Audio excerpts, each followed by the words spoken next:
There's one rule they gave us, just one that truly matters. Never, ever, look directly at the corners of a room.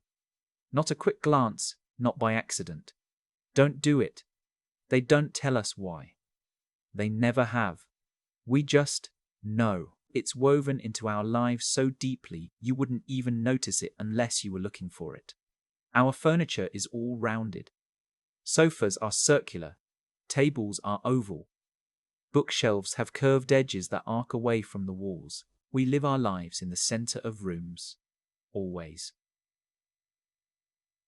The perimeter is forbidden territory. In public spaces, it's the same.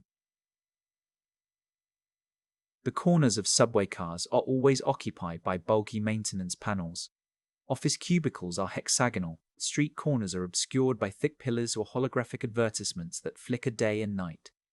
We've engineered our world to protect us from a 90-degree angle. My grandmother, she used to tell me stories. Not fairy tales, but warnings. She said that before the rules, people used to decorate corners. They'd put lamps there, or chairs. Can you imagine? Sitting in a corner, inviting it. She would shudder when she said it, her voice dropping to a whisper. She told me about the first ones who looked.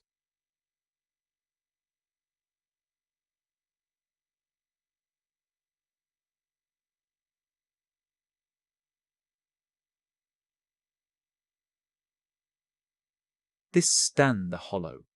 Because after they looked, that's what they became. Empty spaces that looked like people. They'd stand in a room and there are other rules, of course. Subsidiary rules. They're like supporting pillars for the main one. Rule 2. A room must never be completely silent. There's always a low hum piped into our homes. A soft static, a synthesized breeze. They say silence is what lets them listen, lets them notice you. Rule 3. A home must never be completely dark. We have glow strips along the baseboards. Every appliance has a soft pulsing LED. Even during the day, you find a light on somewhere. Darkness. Darkness gives the corners depth. It makes them bigger. Rule 4. Never count your steps from one room to another. Don't acknowledge the distance. Don't measure the space. Just move. Counting is a form of observation, and they hate being observed. We all follow them. We don't question it. It's like breathing.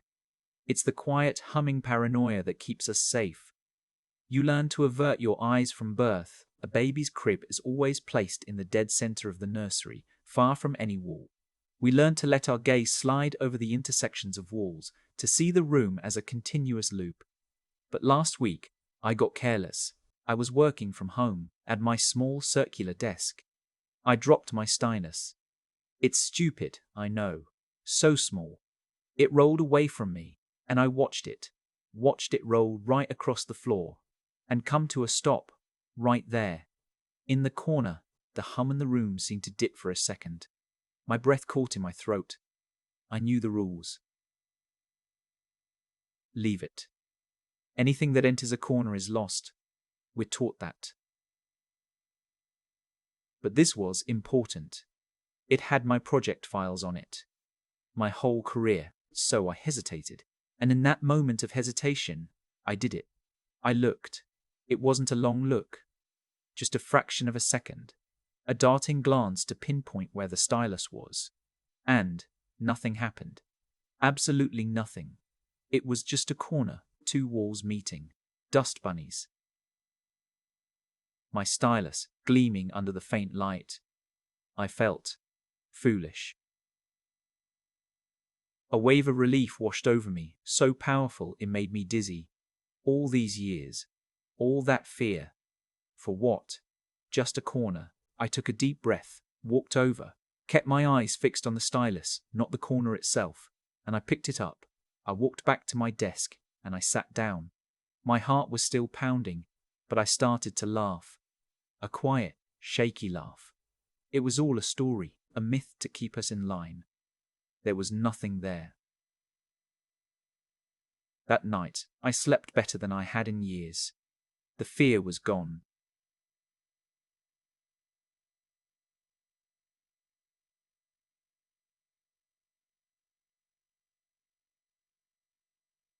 The paranoia had lifted. The constant, low-level anxiety that had been my companion since birth, it had vanished. I woke up the next morning feeling free. It started subtly. The next afternoon, I was sitting on my sofa, reading. Out of the corner of my eye, the corner I had looked at, it seemed to ripple. Like heat haze on a summer road, I blinked, and it was gone. Just a normal corner. I blamed it on eye strain, staring at a screen all day. Later, I heard a noise, a sound that cut through the low hum of the room. A faint scratching, like a mouse in the walls, but it wasn't coming from the walls. It was coming from the corner, a dry, papery sound. I froze listening. It stopped. I told myself it was the building settling. Just the pipes. But the next day it was worse. The geometry of the room felt wrong. When I walked past that corner, the distance felt longer than it should be. Like the corner was pulling away from me. Stretching the room, I took out a tape measure. I know, you're not supposed to measure. But I had to know. The room was exactly the same dimensions it had always been, but it didn't feel like it. It felt bigger, more spacious. The scratching came back that night, louder this time, and it was accompanied by something else, a whisper, so faint it was almost part of the ambient hum. It wasn't a voice. Not really. It was the ghost of a voice, the shape of a word without the sound. It was in the static, in the air, and it was coming from there. I started seeing things, peripherally, always. A flicker of movement, a shadow that detached from the wall and slid along the floor for a second before melting back into place. I tried to ignore it. I turned up the volume on the ambient hum generator. I turned on every light in the apartment, even during the bright afternoon sun. But the light didn't seem to reach the corner anymore. It looked darker, like it was drinking the light. A small patch of perpetual twilight in my living room. I stopped sleeping. How could I? Every time I closed my eyes, I could feel it. The feeling of being watched. Not by a person. By a person. By a person. By a point in space. The corner was aware of me. And it knew. It knew I had looked. 2 days ago, I saw it for the first time. Not properly. Just a glance in the reflection of my monitor. It was tall and thin. It wasn't standing in the corner so much as it was unfolding from it, like a piece of paper being crumpled in reverse. It was made of lines that were too sharp, angles that didn't exist in our world. It had no face, no features, just a silhouette of something that shouldn't be. I screamed. I scrambled out of my chair and ran to the furthest point in my apartment, the center of my bedroom, curling up on my round bed. I stayed there all night, shaking, listening to the dry scratching sound as it moved from the living room to the hallway, and then to the corner of my bedroom. It's not in the corner of my bedroom. It's not in the corner anymore.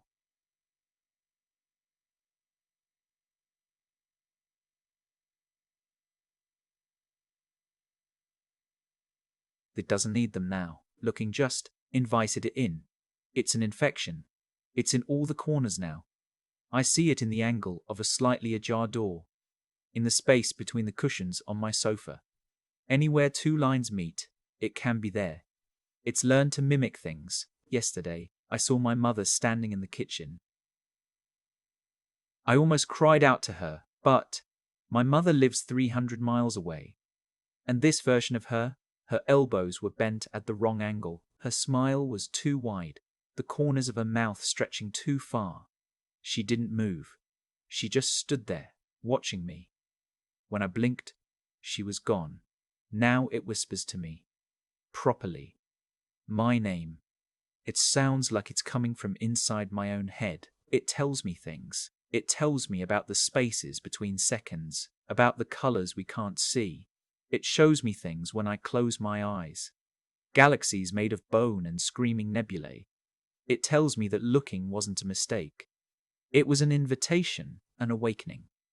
It says there's so much more to see. All I have to do is look again, look deeper.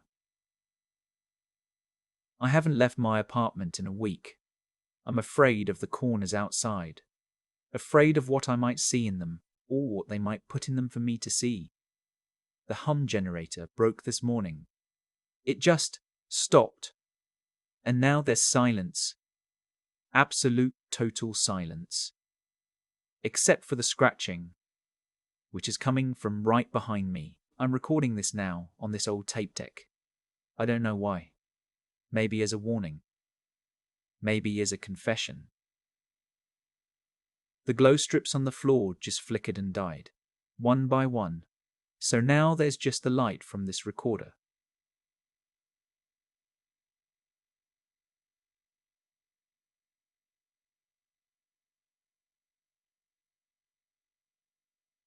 And the corner over there, it's not a corner anymore. It's open. It's a door. And the whisper in my head is telling me to come closer, to see what's on the other side. It's promising me answers. It's saying my name again, but it's not my voice in my head. It's my voice from the corner. It's wearing my voice. I think I'm going to look. I have to know what it is. I have to see. The rules. The rules aren't to protect us. They're to keep us blind, to keep us from knowing what's really there, what's always been there. In every corner. Watching. Waiting.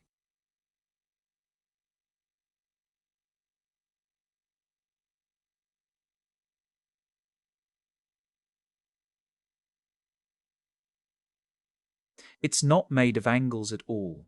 It's made of cool,